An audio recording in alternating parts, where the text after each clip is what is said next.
would destroy internet hippie. I don't know, man. I don't know. We gotta get on the court. Put this in an interview. I would destroy anybody in one-on-one. Chill. Come get at me.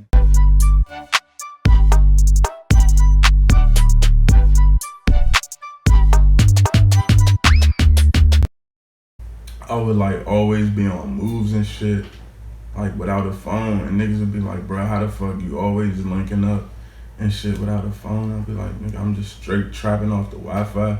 Before it was a thing, like text free, all these little apps before all that shit. I was just straight on like Wi-Fi, just linking up with niggas. Had the trap phones and shit, but like, I don't like when like people call me and shit. Cool. But then niggas was like, yo, you Wi-Fi? And I was like, nah, on some base shit, I'm gonna be Wi-Fi God. I grew up in Washington, D.C., born and raised. I don't know, the best way to say it was like real cultured. We got a lot of culture in D.C. It's a whole bunch of fire-ass music coming out the DMV, not just D.C. It's like all over too. Like, in D.C. mainly, it's a whole bunch of like good-ass art coming out. Like, I fuck with it. Alright, so like I met Marcy a little minute ago. He like showed me a few things. He real cool. He like sort of like a mentor level, you know what I'm saying? I fuck with Marcy though. So like he usually be in LA and shit all the time. So like he was back in the area and shit. And we had linked up and we was like, bro, let's like knock out a tape while we together in person, so the shit gonna be like an organic sound. And that's how we did that shit. It probably took us like 3 days or something to make that tape. All right, it will be between Wi-Fi Season and Trenches to Riches. Cause like Wi-Fi Season was like a lot of my favorite producers together. And then Trenches to Riches is like Oogie Man, one of my favorite producers. And like that joint is like hard all the way through. It doesn't have, it probably has like 1 or 2 chill moments. But like, I would definitely say Trenches to Riches is my favorite project so far. Damn, so like, I've been fuck with DJ Smokey for like a minute, bro. I always wanted to work with him. So basically, he saw one day like, I think he heard one of my songs or something, and he liked that shit. And he hit me up and he was like, let's do some work. I was like, bro, host one of my tapes, bro. He was like, hell yeah. Then he sent me a beat and I made the song Shooters. I made that song Shooters, and then since then he been fucking with me real hard. I'm gonna just be successful with music in 5 years. I'm not gonna say I'm gonna be the biggest artist or whatever, but I'm just gonna be successful. I'm gonna be in my own lane, you know what I'm saying? Because my shit is unique. Like, I don't try to fit in or do nothing like that. I just like do me completely. I don't feel no type of way. I appreciate everybody fucking with the swag and like being on the wave, but like, I just did that shit cause like motherfuckers, I really did it cause motherfuckers thought it was corny. And I was like, nah, this shit fly. Like, this is like, in hip hop, this was like one of the hottest brands. Like, so I was like, dog, y'all faking, like this shit fly.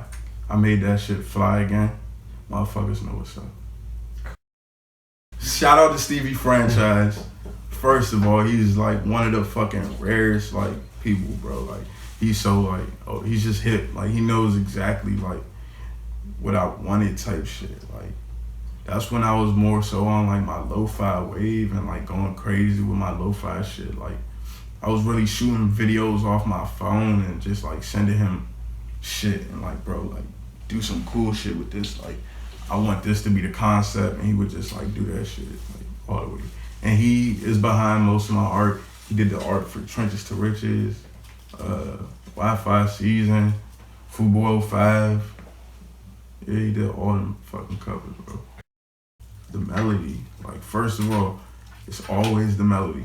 Anytime I make a song, that's the first thing I look for. It's just like this melody good. And if it's good, I can vibe with this shit and like kill this shit. But if the melody not good, next beat, instantly. So I know in like 5 seconds whether or not I fuck with a beat. Trip Dixon, always. just cause his sound, he has his own sound. Like, I like producers with their own sound, like sound original. So Trip Dixon definitely like always. Dreddy Franks, me and Dreddy Franks working on an album. He's like one of the hardest producers. Like, he's crazy as fuck. Right now, what I'm smoking on, this is OG. I think this is the last J. This right here is some Bubba Kush. I wanted y'all to ask me about weed. This some Gorilla Glue. I like weed a lot. This shit some Granddaddy Perk. I like weed, but my favorite weed is OG. It doesn't matter the strain, you know, I just like that strong hit every time, man. Yeah, that shit, OG. I love basketball.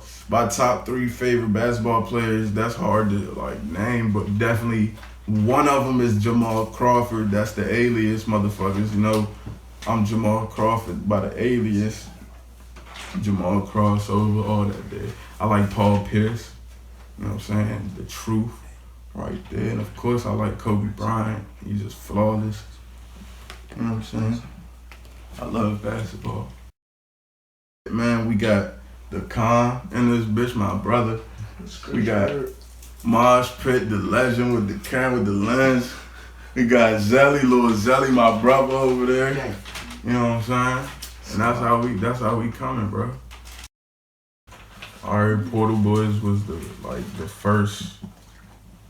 Well, nah, I'm not gonna say it was the first. It was the second rap collective that I was in, and then I really started taking music seriously. That's why one of my classic songs, Hillary Duff, is on that Portal Boyz page and shit.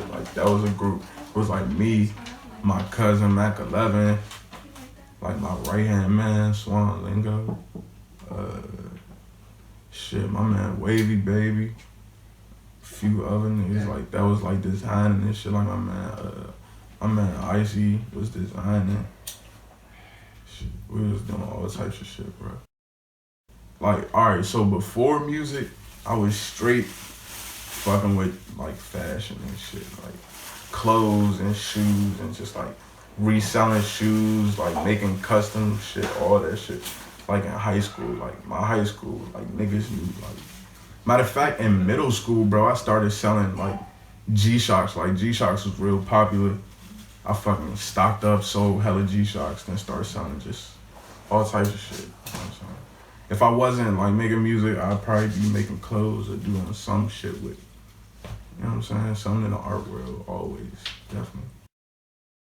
I think it's cause I made the song and shot the video right after. I made the song or some shit, it might have been 2 days, 3 days after I made the song, I shot the video. But I think it was the sound of the song, it sounds real lo-fi and gritty and I don't know, motherfuckers ate that shit up. And then they saw the video was lo-fi and gritty. I guess that shit went hand in hand, and that shit just blew up. First of all, DC has its own culture, own language, own style.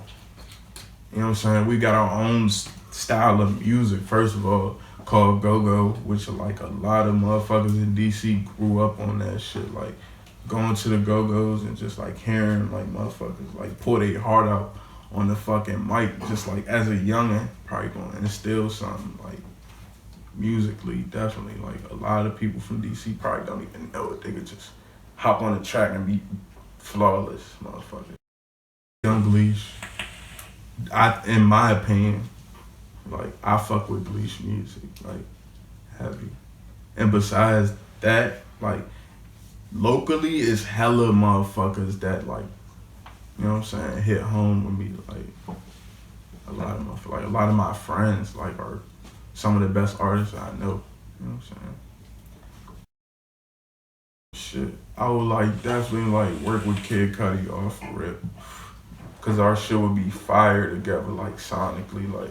I'll probably do a hook, he'd do some fire ass bridge, and then we both do little verses and shit. That shit would be the best song ever.